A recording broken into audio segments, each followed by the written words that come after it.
رام میگویند که 10 یاری بهشتی است. خب آنها کیا هستند؟ التماس میگفته 10 اکن یاری بهشتی 10 نفر را جناب پیغمبر صلی الله علیه وسلم در حیاتی و زندگیش بشارتی به جنت داده بودند.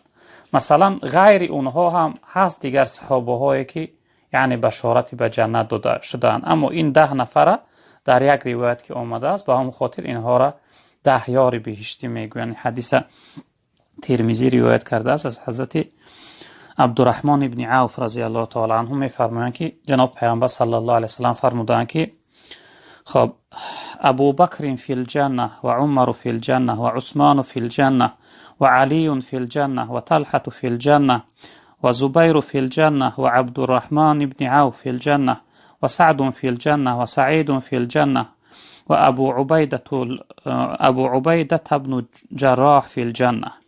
این 10 نفر جناب پیغمبر صلی الله علیه و سلم که ابوبکر در جنت است، یعنی جنتی هست، و عمر جنتی هست، و عثمان جنتی هست، و حضرت علی جنتی هست، و حضرت طلحه جنتی هست، و حضرت زبیر جنتی هست، و حضرت عبدالرحمن ابن عوف جنتی است، و حضرت سعد جنتی است، و حضرت سعید جنتی است، و حضرت ابو عبیده ابن جراح رضی الله تعالی عنهم اجمعین جنتی است. یعنی این 10 نفر اصحاب بزرگوار جناب پیغمبر صلی الله علیه وسلم بشارتی به جنت دادن، به همین خاطر اینها را یعنی یار بهشتی گفته میشه. این 10 نفر پیغمبر بزرگوار صلی الله علیه وسلم بشارتی به جنت داده بودند حیاتشون.